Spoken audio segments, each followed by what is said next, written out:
Nagbabalik muli ang inyong tagapaglingkod ng mga balita at pawang katotohanan lamang. Naging mainit nga na usapin di umano sa mundo ng social media. Tila nagulanta nga si Franz Ruiz nang magsalita si Dodong na ito na kanyang trabador na galing di umano at nakita ang pananakit kay Nanay Albi Vergara. Ilinahad nga na talagang binubugbog ito at inuuntog di umano sa loob ng CR si Nanay Albi Vergara at itinuro nga ni alias Dodong si Franz Ruiz na siya ang may kagagawan sa nangyayari kay Nanay Albi Vergara na sabi nga nila nung sila ay namasukan kay Franz Ruiz na ito ay talagang nakakakita pa si Nanay Albi Vergara, ngunit ngayon nga raw ay ibang-iba na ang kanyang itsura dahil hindi na makakita at talagang basag na rin ang kanyang mga bungo. Kaya naman ang banat ng maraming netizen na sana'y parusahan na si Franz Ruiz na ito at talagang kalad ka rin na sa kulungan. Kung makikita natin, talagang makukulong itong si Franz Ruiz na ito dahil may marami na ang ebidensya ang nakakalap ng ating mga senador. Kaya naman hindi nila pinapabayaan si Nanay Albi Vergara hanggat hindi niya nakukuha ang tamang hustisya. Dapat nang itigil ang hearing na ito at kalad ka rin na si Franz Ruiz at kanyang asawa at mga anak sa kulungan.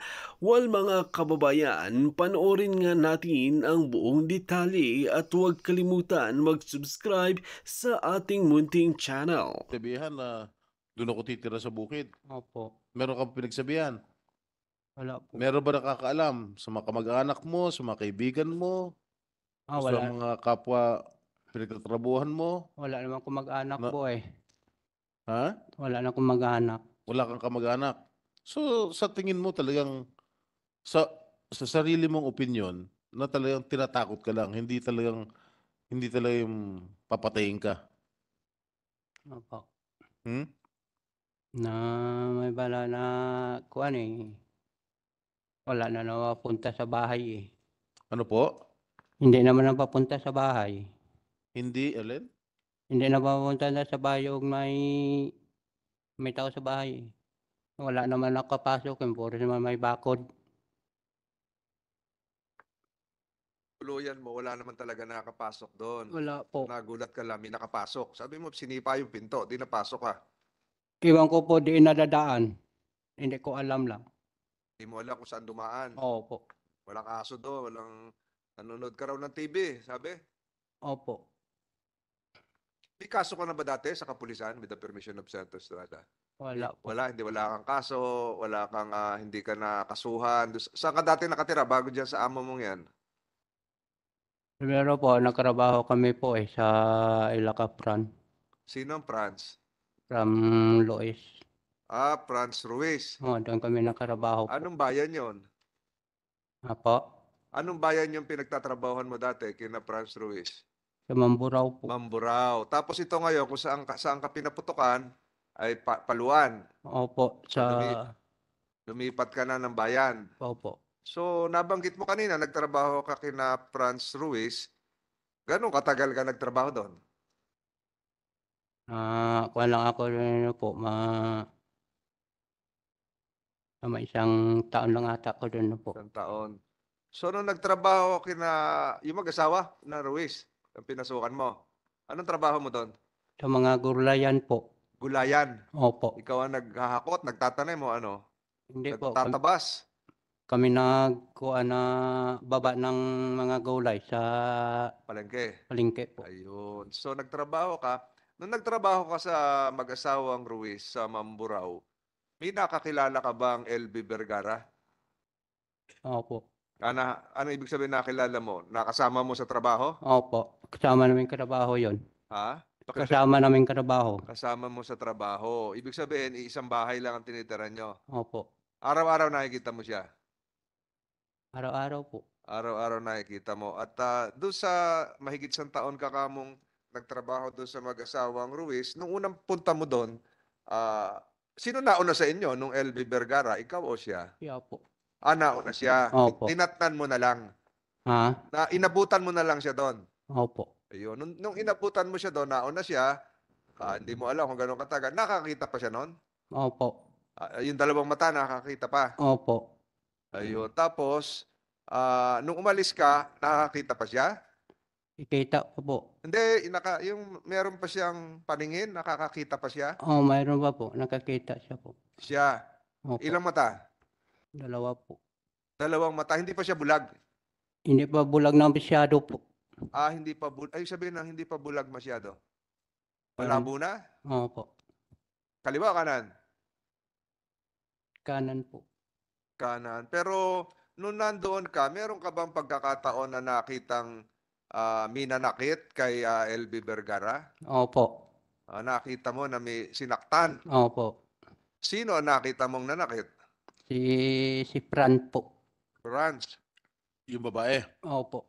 Paano, with the permission of the chair, Go ahead, go ahead. paano nanakit si Aling Franz, si Ma'am Franz? Na Anong ginamit niya? Nanuntok ba? opo. Nanuntok. Sarili niyang kamao?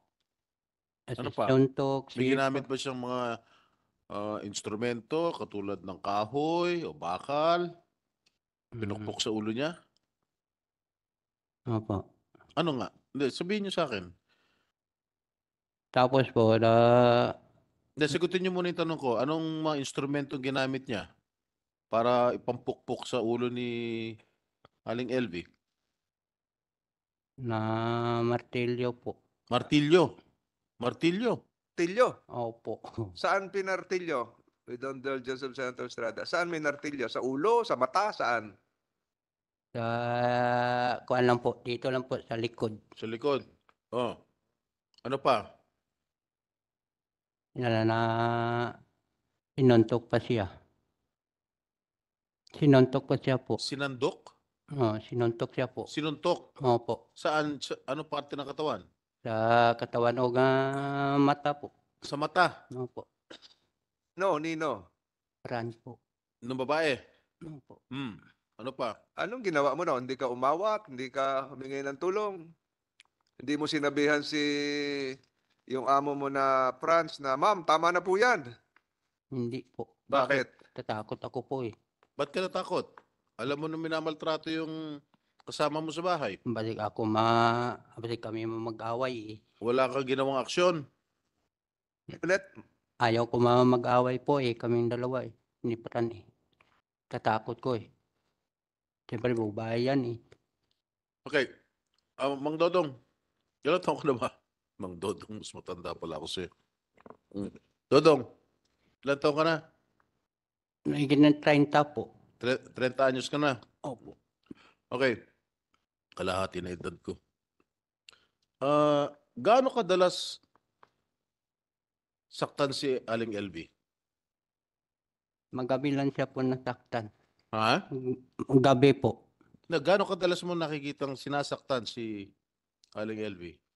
Diyan kami po eh sa loob sa kusina. O nga, gaano kadalas? Araw-araw ba siya ginugulpe, sinusuntok, minamartilyo? Dalawa po. Anong dalawa? Dalawang gabi po. Araw. Dalawang gabi mo nasaksihan Opo. ang panununtok ni Aling LV o pagmamaltrato kay Aling LV. Dalawang araw lang? Dalawang gabi po eh. Sumagot ka. Alam mo, Dodong, huwag ka matakot at bibigyan ka namin ng seguridad dito. Nandiyan mga kapulisan natin. Sige. So, ilahad mo na yung tunay na pangyayari kung ano ang nalalaman mo. Buong nalalaman mo sa pagmamaltrato, sa panununtok, pananakit kay Aling LV ni Ginang Franz. Primero na yan, bago ako napasok doon, sinuntok siya. Sinuntok, sipa, tadyak, untog sa CR, sub sa kuwan doon, loob ng CR sa duro. Hindi, kasi ulitin mo nga ano. Nandun ka rin sa CR, nakita mo? Opo. Doon, Malaki ba yung CR? wala na po, isa lang CR namin doon po. Malaki. Bukas yung pinto. Ano nangyari? Paano mo nakita naman yun? Nasa CR. Opo. Kita namin doon po sa may kuwan. Bukod sa'yo, sino pa ang nakasaksi nito? Sino nakakita? Ikaw lang o meron pa iba? Wala na po. Wala nang iba. Nung nakikita mong ginugulpi si LB, Manang LB, ikaw lang ang nakakita. Wala nang iba? Wala nang ibang kasamahan ka sa trabaho na nakapanood din? Wala po. Ikaw lang. Opo.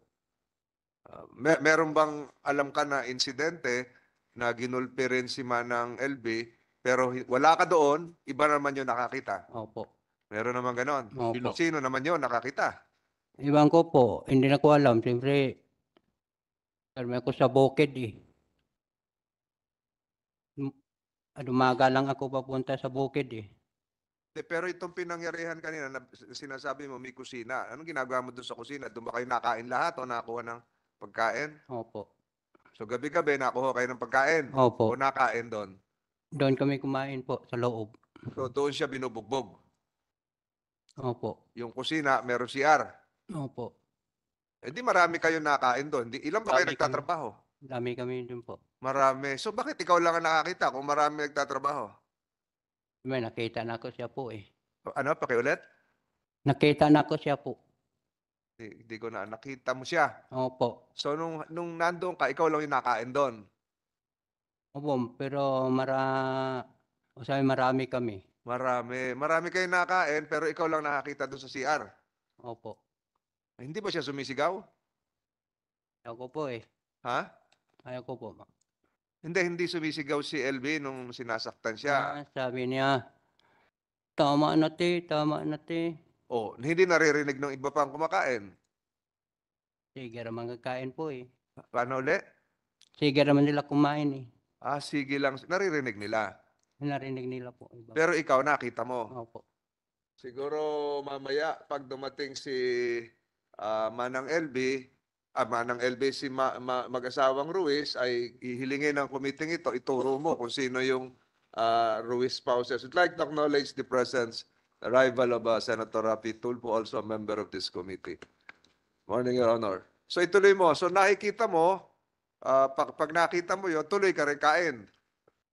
Opo. Hindi kayo nag-usap ni LB na, LB, magpatingin tayo sa doktor, samahan kita. Gano'n, wala kayo Wala gano'n. po. Noong nabalitaan na si Manang LB ay nagtangkang tumakas at pumunta sa isang barangay hall, nalaman mo rin ba yon? Hindi po. Hindi mo alam na umalis siya. Opo. Hindi kayo nagkausap. Magkaibigan kayo ni LB? Ibigan lang na karabaho po. Hindi, kasi magkakilala kayo doon kasi sabay kayong kumakain, sabay kayo doon sa nagkakarga din siya ng gulay? Hindi po. Hindi. Doon lang sa kusina mo nakikita. Opo. So, nung una mo nakita siya, medyo may bulag na yung kanang mata, yung kaliwang mata, yung kaliwang mata, alin, pakiulit. Yung isang mata nakakita pa, ganun ba? Kita pa po. Noong nagtagal, nung umalis ka na, parehong mata, wala na. Wala na po. Wala. Paano mo nalamang wala na? Wala na po. Magkano ang sweldo mo doon sa mag-asawang Ruiz? Primero pasok namin po, 5,000. Ilan? 5,000 po. 5,000. Tapos, ang dagdagan niya ay 1,000. So, 6,000 na. Opo. Tapos, nakasweldo ka naman. Hindi po. Maraming bali-bali namin na mga cellphone po. Hindi ko maintindihan. Panay ang bali mo sa cellphone? Opo. Paano ang bali sa cellphone? Bumili. Sa- Pinapautang ka naman. Opo. Pero may listahan yon kung magkano na yun na bali mo. Cellphone lang po. So pag tinuos mo lahat yon, pasok ba dun sa usapan yung sweldo? Yung 6,000, 5,000, yung nakuha mo? Wala po. O hindi ka humingi na, ma'am, ba't ayaw niyo ako pasweldohin? Wala po eh. Tinanong mo rin si Manang LB kung nasweldo siya? Hindi na ko siya tanong po. Hindi ka nagtaso, trabaho ka lang, trabaho ka lang. Trabaho lang. Bakit mo naisipang umalis doon sa pinapasukan mong mag-asawang Ruiz? Lakad lang ako po. Siyempre, wala ko kuan eh. Trabaho lang ka, wala kay Saudi. Walang sahod. Sinaktan ka rin ba? Hindi po. Hindi ka. Pinagsabihan ka ba ng masama? Bawa sinabi ka, Dodong, masama, minura ka ba? Hindi po. So ano ang trato sa'yo? Maayos o hindi? Siya lang nagmamura po. Sino nagmumura? Si Fran po. Yung lalaki, yung asawa, anong pangalan? Si Jerry po. Minumura ka? Hindi po. Meron ba silang kasamang anak doon sa bahay? Opo. O minumura ka? Hindi po. So hindi ka sinaktan nun? Hindi po. Meron ka bang alam na ibang kasamahan nyo sa bahay na minumura din? Naririnig mo? Hindi po. Hindi, meron ka bang alam na ilan ba kayo nagtatrabaho doon? Marami kami O po. meron bang ibang nabalitaan ka na minamaltrato din, minumura, sinasaktan, bukod kay Manang LB? Iwan lang ko po sa iba. Hindi ko alam po eh. Wala ka na, hindi kayo nagkukwentuhan, hindi kayo nag-uusap. Hindi po. Tahimik lang kayo doon. Oo. Mr. Chair. Senator Estrada. Thank you, Mr. Chair. Kasi binasa ko yung sinumpaang salaysay, no?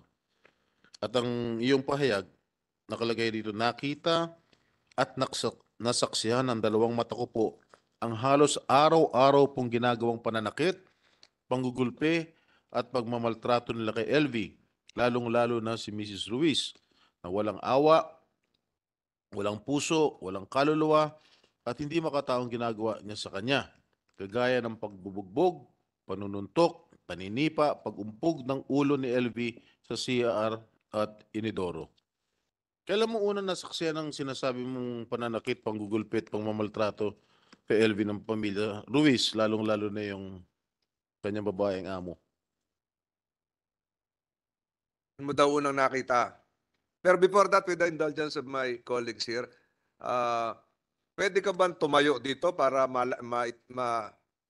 ituro sa mga miyembro ng komiting ito kung sino yung tinutukoy mo na amo mo na nanakit kay Manang LB? Pwede kang tumayo. The committee would like to acknowledge the arrival and presence of Senator De La Rosa, also an esteemed member of this committee. Sa kwartong ito, pwede mo bang ituro kung sino yung amo mo? Dalawa o isa na nanakit kay Manang LB?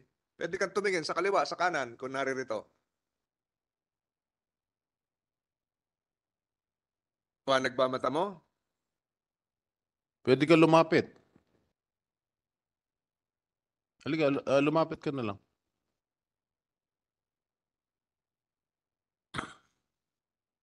Hindi naman eksakto malapit. Pwede mo ba ituro kung sino yung sinasabi mo kanina? Sino dyan? Nanakit kay Manang LB. Mm. Sino? Can you point directly? Please assist. Pwede mong ituro in the presence of the committee member. Sino? The committee secretariat is directed to reflect in the records of these proceedings that alias Dodong has just pointed to a woman resource person whose nameplate indicates Mrs. Franz Garcia Ruiz. Isa lang, Dodong? Isa lang yung tinuro. Yung nakaputi na babae. Let the records reflect the same. So siya yung sinasabi mong nambubugbog at nanakit kay Aling LV. Tama po ba ako?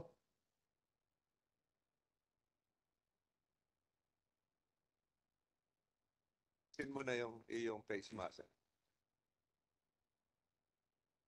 Rada, siya ba yung nanakit? Opo. Okay. Kasi merong sinasabi si Mrs. Ruiz noong nakaraang hearing na kaya nabulag si LV ay dahil sa pananakit ng kanyang kasamahan sa trabaho. Totoo ba ito? At isa ka ba sa tinutukoy ni Ms. Ruiz na di umano'y nambugbog kay LV? Opo. Anong opo? Ikaw ba nang bugbog kay LB? Hindi po. Hindi. Siguraduhin mo, siguraduhin mo. Si Mahaba Fran. kasi yung tanong ni Senator Estrada. Isa-isa ko lang yung tanong, ha? Sinasabi ni Mrs. Ruiz, kaya daw nabulag si LB, Manang LB, ay dahil ginulpi ng mga kasamahan nyo rin sa trabaho. Hmm. Kasama ka ba doon? Ikaw ba yon ang gulpi? Hindi po. Sino nang gulpi? Si Fran po. Yung tinuro mo kanina. Opo. Siya lang ang gulpe. Wala kang ibang kasamahan na nanggulpe Wala po. kay LV. Ha? Wala po. Ang sinasabi din niya, so ibig sabihin nagsisinungaling si Ginang France. Dito nga natin mapapatunayan mga kaibigan na talagang nagsasabi nga ng katotohanan si Nanay Alvi Vergara dahil tugma nga sa sinasabi ng mga testigo laban kay Franz Ruiz na ito na kahit pa man din maraming abogado ay hindi nga ito aatrasan ng maraming testigo dahil gusto na nilang maparusahan si Franz Ruiz sa karumal-dumal na ginawa kay Nanay Alvi Vergara.